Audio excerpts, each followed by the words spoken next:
अस्सलाम वालेकुम दोस्तों, कैसे हो? उम्मीद है कि सब खैरियत से होंगे। अल्लाह आप लोगों को ऐसे ही खुश रखे। चलिए आज के किस्से की तरफ बढ़ते हैं। ईरान का एक बादशाह था, बड़ी अच्छी सल्तनत थी, सब खुशहाल था और सब कुछ ठीक ठाक चल रहा था। लेकिन बादशाह अंदर से बड़ा परेशान था, ज़हनी एक अजियत में मुब्तला था और उसकी कुछ और वजह नहीं थी कि कोई मुल्क उस पर हमला करने वाला था या कोई बादशाह उसके ऊपर अटैक करने वाला था। ऐसा कुछ भी नहीं था, बल्कि उसकी परेशानी की वजह उसकी अपनी इकलौती बेटी यानी शहजादी थी। क्योंकि बादशाह अपनी इकलौती बेटी की शादी बड़ी धूमधाम से करना चाहता था, लेकिन उसकी बेटी एक अजीब सी शर्त पर अड़ी हुई थी।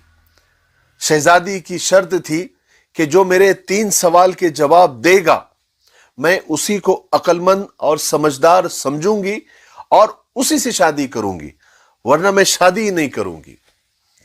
तो ये एक अजीब शर्त थी जो बादशाह को परेशान कर रही थी, क्योंकि अलग अलग मुल्कों के बड़े बड़े शहजादों के रिश्ते आए, वो देखने के लिए आए, लेकिन शहजादी ने वही कंडीशन उनके सामने रखी और वही 3 सवालात उनसे किए, लेकिन वो शहजादे जवाब दे नहीं पाए और नाकाम वापस लौट गए। तो अब बादशाह की परेशानी ये थी कि अब मेरी बेटी का क्या होगा, और मेरी वो ख्वाहिश जो हर बाप के दिल में होती है कि वो अपनी बेटी की शादी करें, तो वो मैं कैसे करूंगा। बहरहाल वक्त तो गुजरता गया। उसी शहर में, उसी मुल्क में एक आजम नाम का गरीब लड़का रहता था, जो एक आलिम साहब का बेटा था। आलिम साहब मस्जिद में इमामत करते थे और लोगों में इल्म की रोशनी बांटते थे। कहीं से आजम के कानों में ये बात पहुंची कि शहजादी शादी करना चाहती है, लेकिन उसकी 3 शर्तें हैं, मतलब 3 सवाल है, उसके जो जवाब देगा वो उससे शादी कर लेगी। तो आजम ने ये बात ठान ली कि वो महल जाएगा और जाकर शहजादी के 3 सवाल के जवाब देने की कोशिश करेगा।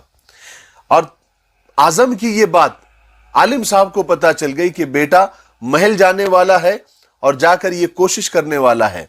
तो आलिम साहब ने आजम को बुलाया और कहा कि बेटा, तुम महल जाओगे, वहां पर 3 सवाल के जवाब दोगे, अगर तुम नाकाम हो गए तुम्हारा तो कुछ नहीं जाएगा, लेकिन लोग क्या कहेंगे कि एक आलिम साहब का बेटा था और 3 सवाल के जवाब नहीं दे पाया।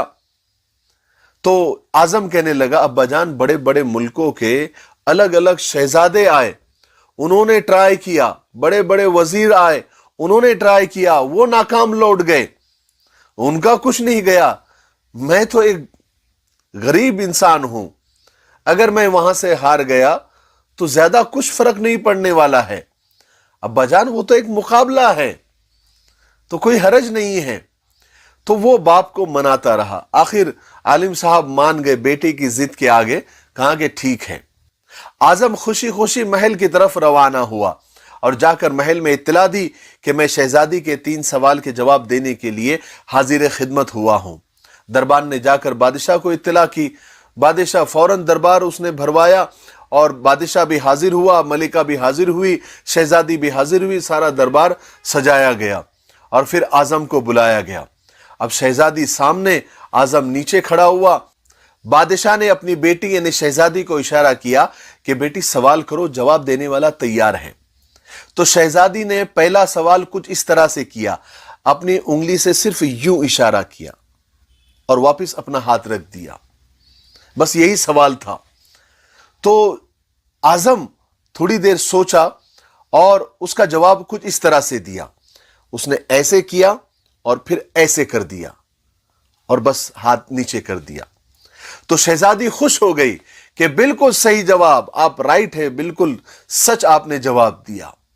सारे दरबारी हैरान कि ये कैसा सवाल था, बादशाह भी हैरान कि ये कैसा सवाल था और ये उसका कैसा जवाब था। बहरहाल देखते हैं आगे क्या होता है।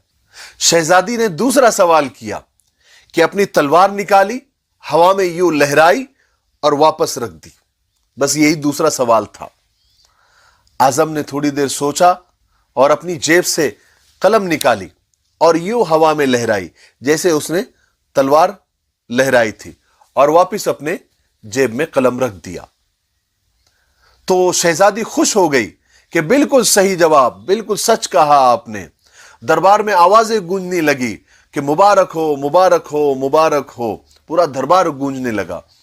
لیکن سب حیران بھی تھے کہ یہ دو سوال کیسے تھے اور اس کا جواب کیا تھا، یہ سب کے لیے ایک سوال بنا ہوا تھا۔ بہرحال بادشاہ بھی حیران تھا کہ یہ دو بڑے عجیب سوال تھے اور ویسے ہی اس کے دو عجیب جواب بھی تھے۔ لیکن دیکھتے ہیں آگے کیا ہوتا ہے۔ اپنی بیٹی سے کہا کہ بیٹی تیسرا سوال کرو۔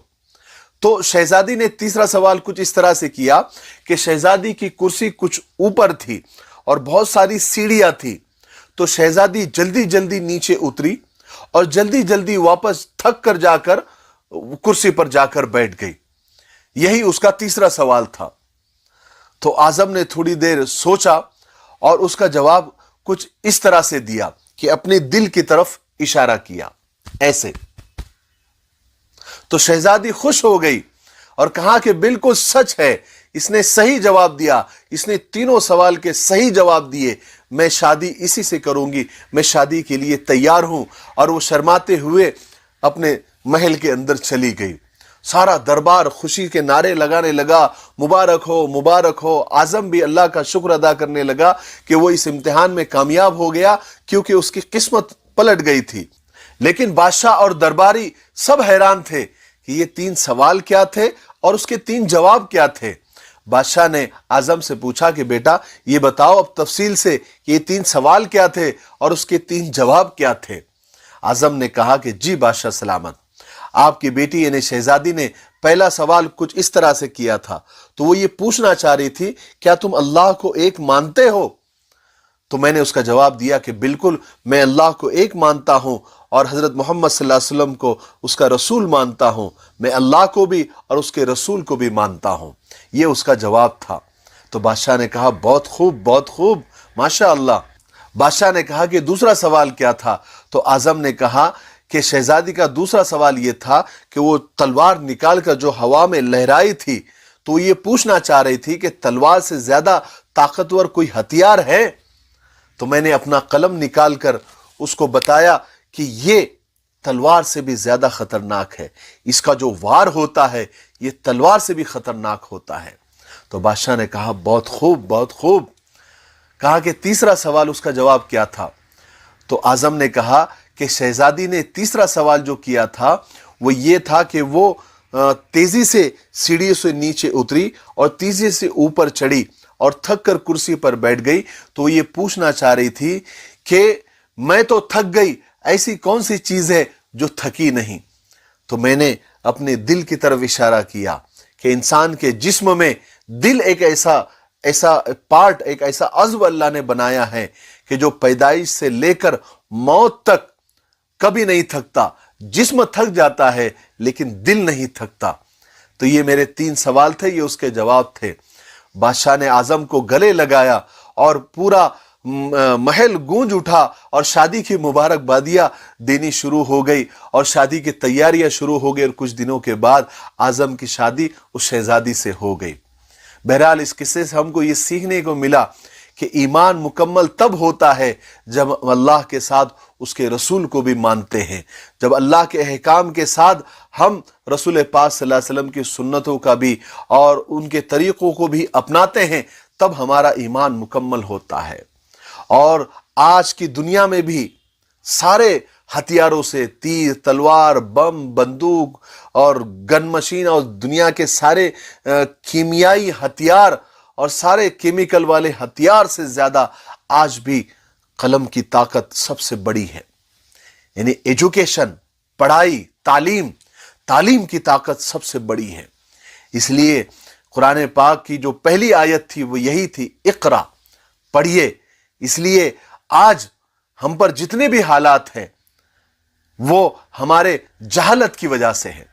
اس لیے ابھی سے ارادہ کرو کہ اپنی آنے والی نسلیں جو آج ہماری گود میں ہیں ان کو پڑھا لکھا بنائیں گے اور ان کو ایجوکیٹڈ کریں گے، دینی بھی اور دنیاوی بھی۔ اور دوسرا تو اللہ کی قدرت ہے کہ جسم کے ایک ایک پارٹ، ایک ایک حصے پہ چلے جاؤ تو اس کی ایک عجیب حکمت ہے، ایک عجیب کیفیت ہے۔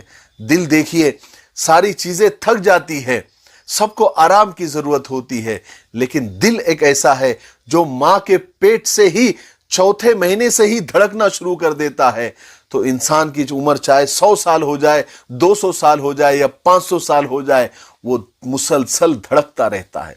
ये अल्लाह की कुदरत की बहुत बड़ी निशानी है। मुझे उम्मीद है कि आज के इस छोटे से किस्से से हमको बहुत कुछ सीखने को मिला होगा। मेरे लिए, पूरी उम्मत के लिए और पूरी इंसानियत के लिए दुआ करते रहें। अस्सलामु अलैकुम वरहमतुल्लाहि वबरकातुहू। ये हमारा मिफ्ताही तलबीना है, ये नबवी नुस्खा है। आप सल्लल्लाहु अलैहि वसल्लम ने फरमाया ये पेट की बीमारियों के लिए बहुत मुफीद है, और ये सुन्नत भी है, ग़िज़ा भी है, शिफा भी है, दवा भी है। इसे बनाने का भी बहुत आसान तरीका है। एक गिलास दूध में 2 चम्मच तलबीना डालकर इसे उबाल ले, खीर की तरह बन जाएगा, और फिर इसमें शहद या शक्कर डालकर आप भी पिए, बच्चों को भी पिलाए। घर में हर एक उम्र के लिए ये मुफीद है। स्क्रीन पर आ रहे नंबर पर आप कॉल करें, आप दुनिया में कहीं भी हो, ये आप तक पहुंचा दिया जाएगा। ठीक है, एक से ज्यादा लेंगे तो कुरियर फ्री है। अगर आप डिस्ट्रीब्यूटर बनना चाहते हैं तब भी इसी नंबर पर आप कॉल करें। मुझे उम्मीद है कि आप जरूर, एक मरतबा क्यों नहीं होता, आप खरीदेंगे।